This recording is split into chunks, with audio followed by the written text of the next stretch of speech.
चलिए देखिए, पिछला जो हमारा बीटीसी के मैथ का जो क्लास हुआ था, पोलिनोमियल्स का इंट्रोडक्शन करवाया गया था। ठीक है, परिचय को इंग्लिश में इंट्रोडक्शन बोला जाता है।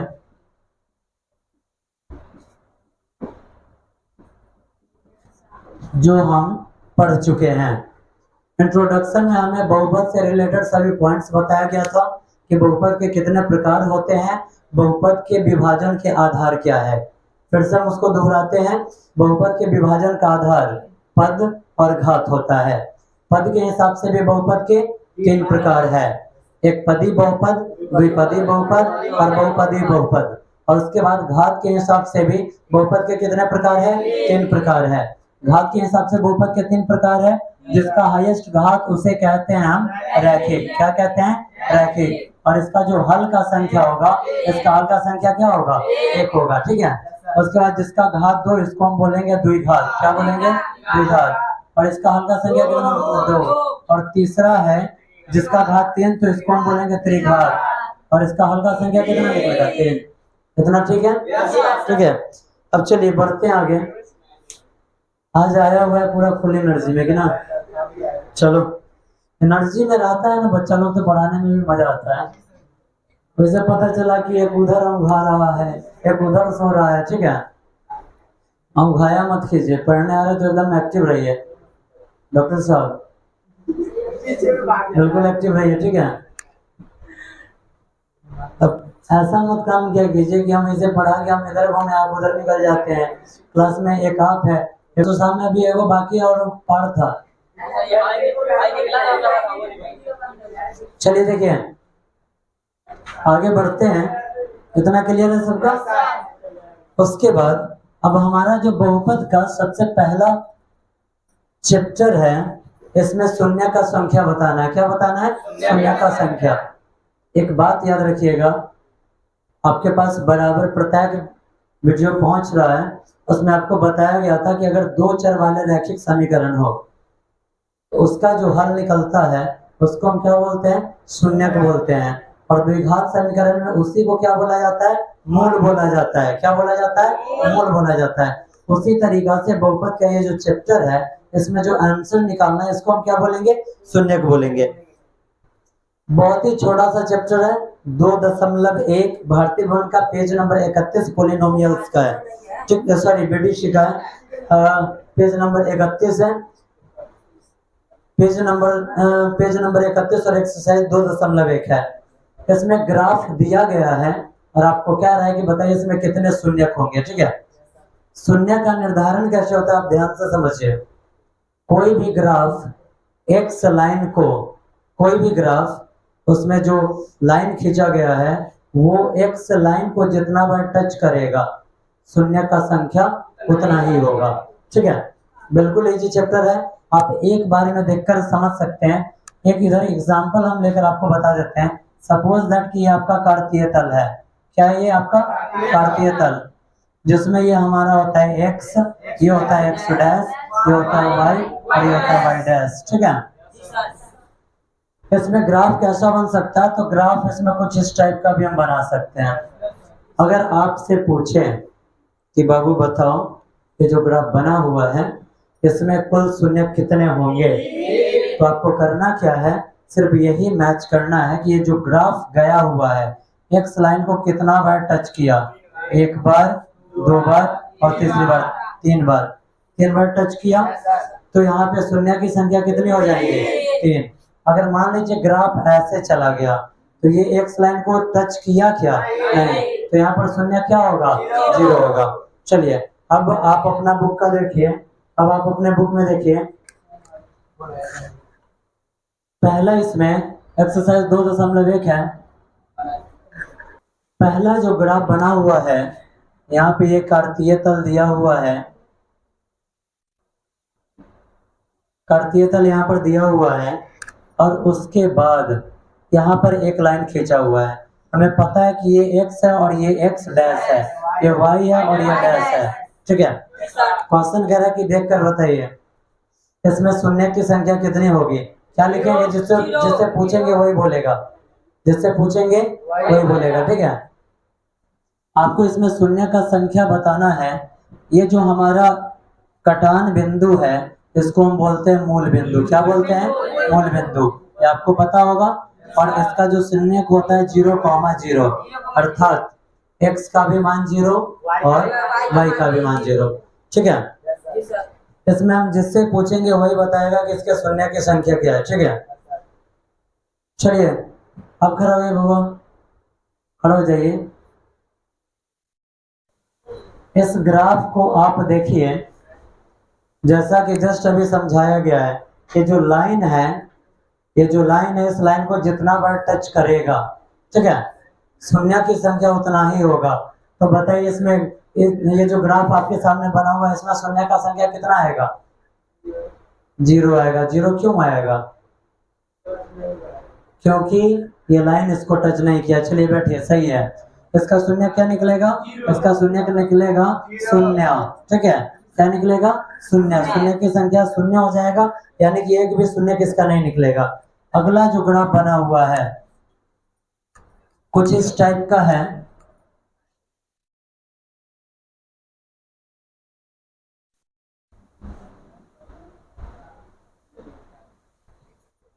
देखिए यहाँ पे कुछ इस टाइप का है, जिसमें ये x डैश y डैश है। ये हमारा मूल बिंदु, इसको ओरिजिन बोला जाता है। वो से सूचित करेंगे।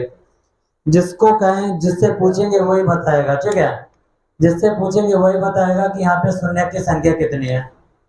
वो खड़े हुए, आप खड़े हुए।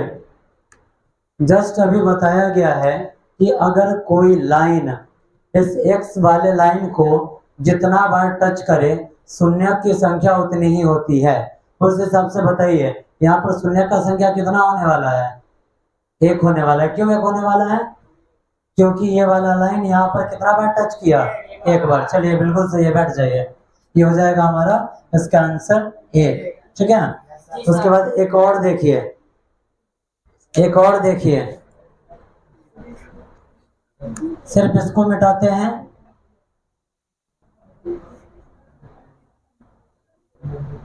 इधर ध्यान दीजिए आप लोग। ये क्वेश्चन नंबर आपका आई भी यानी कि चौथा है। जिससे पूछेंगे वही बताएगा, जिससे पूछा जाए वही बताएगा। खड़े बताइए यहाँ पे शून्य का संख्या यहाँ पे कितना होगा? कितना होगा यहाँ पे शून्य की संख्या? कंफर्म है? निश्चित? यहाँ पे आप देखिए तो लाइन एक दूसरे को कहीं पर भी काटा हुआ है क्या? कंफर्म बताइए कितना इसका आंसर होगा? 1 होगा। कैसे 1 होगा? कारण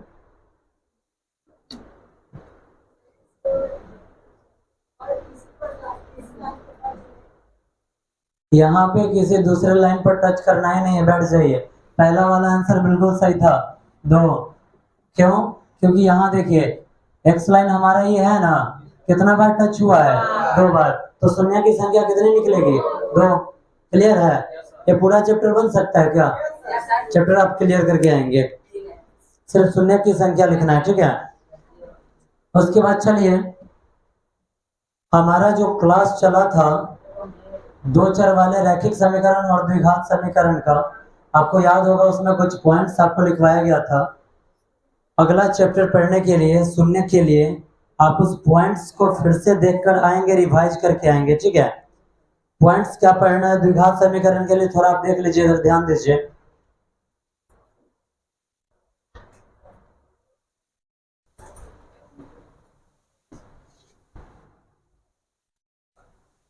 एक्सरसाइज को हम मिटा देते हैं। याद कीजिए ऑब्जेक्टिव का जो हमारा वीडियो बना हुआ था, ऑब्जेक्टिव का, जहां पे शून्य पर प्रश्न था, अगर आपको याद नहीं है तो आप फिर से जाएंगे, चैनल पे विजिट करेंगे और वहां से जाकर आप फिर से वीडियो देख सकते हैं, ताकि पूरा क्वेश्चन किस टाइप से बनता है अगर ऑब्जेक्टिव का हो सारा आपको समझ में आ जाएगा। ठीक है, उसी से रिलेटेड कुछ पॉइंट्स हम आपको लिखवा देते हैं, आप इसको समझ कर आइएगा। रटना नहीं है, याद नहीं करना है, इसको सिर्फ समझना है। समझ के आइएगा, ताकि आगे वाला जो चैप्टर है आपका एक्सरसाइज 2.2 आपको बिल्कुल इजी वे में समझ में आ जाए। ठीक है, चलिए अगला जो चैप्टर है उसमें हमें पढ़ना क्या है, तो उसमें हमें मुख्य रूप से पढ़ना है द्विघात समीकरण और उसके बाद त्रिघात समीकरण। त्रिघात समीकरण लिख दिए। द्विघात समीकरण का बाबू आप याद कीजिए कि द्विघात समीकरण का व्यापक रूप आपको क्या समझाया गया था। तो द्विघात समीकरण का व्यापक रूप ax² plus bx plus c बराबर क्या होता है, 0 होता है। और उसके बाद त्रिघात समीकरण में ax³ plus bx² plus cx plus d equal to में होता है 0। ठीक है, हमें पता है कि इसका जो हाईएस्ट पावर है 2, तो यहाँ पर शून्य कितना निकलेगा, इसका शून्य भी निकलेगा 2। कौन कौन, तो अल्फा और बीटा। ठीक है, आप याद कीजिए अगर आप 10th क्लास के स्टूडेंट हैं और अगर आप अब एग्जाम के नजदीक पहुंच चुके हैं, तो इतना आपको पता होना चाहिए कि जब द्विघात बहुपद का बात किया जाए तो यहाँ पर हमारे सामने 2 सिचुएशन क्रिएट होता है। कौन सा, शून्यक का योगफल, शून्यक का योगफल, शून्यक का योगफल अर्थात अल्फा प्लस बीटा। क्या, अल्फा प्लस बीटा बराबर क्या हो जाता है, -b/a। ये b क्या होता है, तो b होता है x का गुणांक। क्या होता है, x का गुणांक। और उसके बाद a क्या होता है, तो a इसका हो जाता है अचर पद। क्या होता है, अचर पद होता है। समझने में कोई तकलीफ। और उसके बाद दूसरा सिचुएशन इसका बनता है शून्यकों का गुणनफल। शून्यकों का गुणनफल क्या बनता है, शून्यकों का गुणनफल। जब हम आगे बढ़ते हैं तो यहाँ पर बनेगा अल्फा इंटू बीटा बराबर c/a। यही होता है ना, क्या होता है, सॉरी ये जो a है ना, अचर पद यहाँ पर गलती लिखा गया है। ये जो a होता है ये होता है x² का गुणांक। x² का गुणांक क्या होता है, x² का गुणांक। और उसके बाद शून्यकों का गुणनफल अल्फा इंटू बीटा बराबर c/a। जहाँ c क्या है, तो इसको अचर पद बोला जाता है। क्या बोला जाता है, अचर पद। क्या बोला जाता है इसको, अचर पद। तो ये हो जाएगा अचर पद और बटा में ये क्या होता है, तो ये होता है x² का गुणांक। किसका होता है, x² का गुणांक। समझने में किसी को कोई कंफ्यूजन, आगे बढ़े। इसमें सिर्फ यही सिचुएशन है, अगर इतना आप याद रखते हैं तो आपका क्वेश्चन इजीली बनेगा। अब आइए आप त्रिघात समीकरण में। त्रिघात का हाईएस्ट पावर कितना है, 3 है। तो यहाँ पर कितना शून्य निकलेगा, 3। कौन कौन, तो अल्फा बीटा और गामा, अल्फा बीटा और गामा ये निकलेगा। आगे बढ़ाया जाए इसको। अब अगर यहाँ पे शून्य 3 निकलता है तो यहाँ पर कितने सिचुएशन क्रिएट होंगे, 3। कौन कौन, शून्यकों का योगफल। क्या, शून्यकों का योगफल। जब अगर हम शून्यकों के योगफल का बात करते हैं तो शून्यकों का योगफल यहाँ पे कितने, यहाँ पे शून्यक है, यहाँ पर 3 शून्यक है। ठीक है, कौन कौन, अल्फा बीटा और गामा। तो हम यहाँ कर देंगे क्या, alpha plus beta plus gamma. तो इसका मान आता है -b/a। क्या, -b/a। अब भी देखिए कहाँ है, x² से आगे है, तो लिखेंगे x² का गुणांक। क्या लिखेंगे, x² का गुणांक लिख दिए। और उसके बाद a कहाँ है, तो ये x³ से पहले है, तो यानी कि x के पावर 3 का गुणांक। ठीक है, आगे बढ़ा है। जब आगे बढ़ाएंगे तो उसके बाद दूसरा सिचुएशन इसका क्या, alpha into beta into gamma के बराबर में। Alpha into beta into gamma के बराबर में क्या आता है, तो -d/a आता है। ये d क्या होता है, तो d होता है लास्ट वाला अचर पद। किसी भी बहुपद का अगर व्यापक रूप लिखा जा रहा है तो सबसे लास्ट वाला उसका क्या हो जाएगा, अचर पद होगा। तो यहाँ लिखेंगे अचर पद और बट्टा में a क्या है, तो x³ का गुणांक, x³ का गुणांक है। ठीक है, आगे बढ़ाया जाए। अब जब हम आगे बढ़ते हैं तो तीसरा इसका सिचुएशन क्या होगा, तो दो को गुना करना और फिर उसको जोड़ना है। कैसे, तो अल्फा में हम गुना कर देंगे बीटा से, और जोड़ेंगे, बीटा में गुना करेंगे गामा से और जोड़ेंगे, अल्फा में गुना करेंगे गामा से। तो इसका मान क्या आता है? तो इसका मान आता है c बट्टा ए। क्या आता है? c बट्टा ए। c कहाँ है? तो c है x से पहले, तो c हो जाएगा x का गुणांक। क्या हो जाएगा? x का गुणांक। और उसके बाद a क्या हो जाएगा? तो a हो जाएगा x के पावर 3 का गुणांक, x के पावर 3 का गुणांक। इतना समझने में किसी को कुछ कंफ्यूजन? क्लियर है इतना? अगर इतना आपका क्लियर है तो अगला नेक्स्ट चैप्टर 100% आपसे बनने वाला है। ठीक है, अब हम एक्सरसाइज 2.2 की तरफ अपने नेक्स्ट क्लास में बढ़ेंगे। आप इसको रेडी करके आएंगे, रटना नहीं है, सिर्फ माइंड में इसको सेट करना है। रटने से कंफ्यूजन उत्पन्न होता है और सेट करने से याद रहता है। जहां इसकी आवश्यकता होगी हम इसका उपयोग कर सकते हैं। ठीक है, चलिए मिलते हैं फिर अपने नेक्स्ट वीडियो में। एक्सरसाइज 2.2 लेकर बीटीसी का मैथ है, पेज नंबर 36। ठीक है।